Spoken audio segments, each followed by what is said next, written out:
Thank you for having me speak today. My name is Lynn Jordan.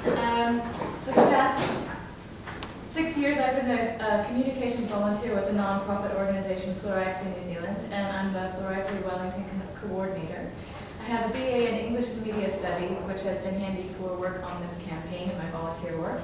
My paid work is my private practice as a neuromuscular therapist in Wellington now for 20 years.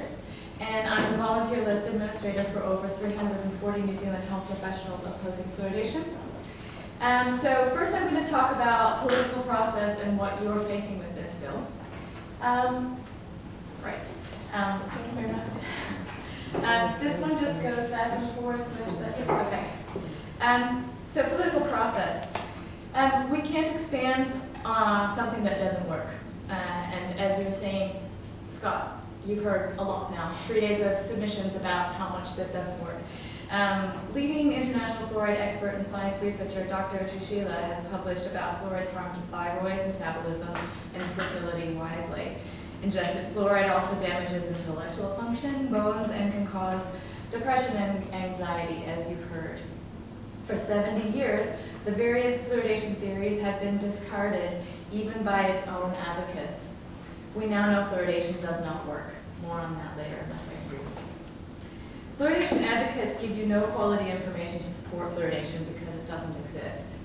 They bring you genuine pleas for help, but only give you simplistic rhetoric and misleading information. It's now just a desperate attempt to protect fluoridation's reputation and to protect public trust in those that endorsed it in the 1940s but haven't let it go yet. The New Zealand Ministry of Health has now quietly admitted many of fluoride's failures, including the latest. This is the now discarded theory of fluoride's incorporation into child's growing tooth enamel. We all now agree, fluoride advocates as well as us, agree that this does not prevent decay.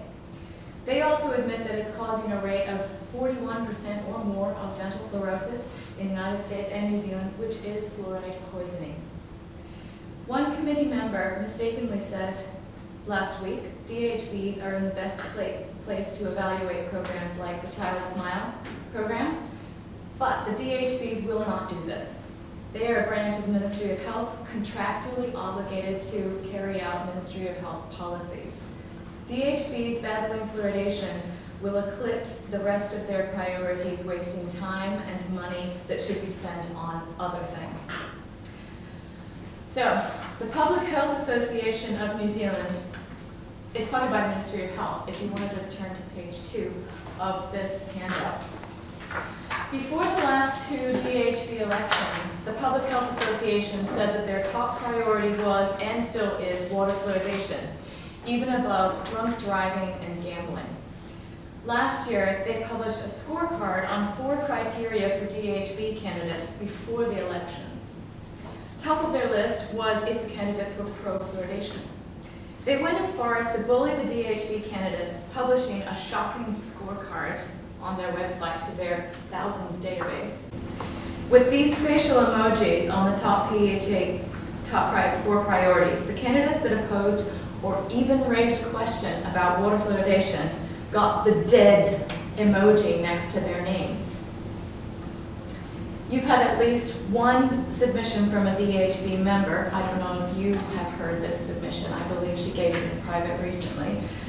She told of how she's been silenced and intimidated by a few of her DHB colleagues. I'm not sure that we could even begin to hear second-hand information about submissions that have been heard in private.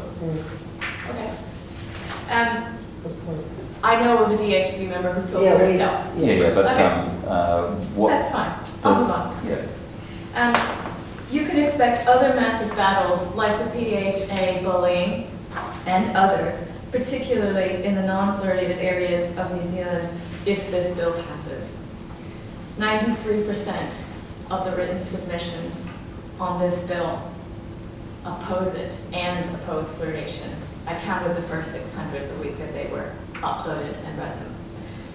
Most of the 7% that supported fluoridation somewhat or strongly didn't support this bill, and they had important amendments that they wanted to suggest and criticisms for it. Now, we just about, your fight, your original time, so you're sort of branching into the next one? Last paragraph in the Great, excellent. Child Smile works. It's proven. You have the power to draft new legislation to start Child Smile in New Zealand. It's a win for everyone, most of all, our children. It saves thousands of teeth, saves pain, saves millions of dollars, like non-fluoridated Scotland is doing with this program. Instead of passing this bill and being the bad guys to 50% or more Kiwis that don't want fluoridation, you can be heroes to everyone with Child Smile instead. Okay. So, next presentation. If you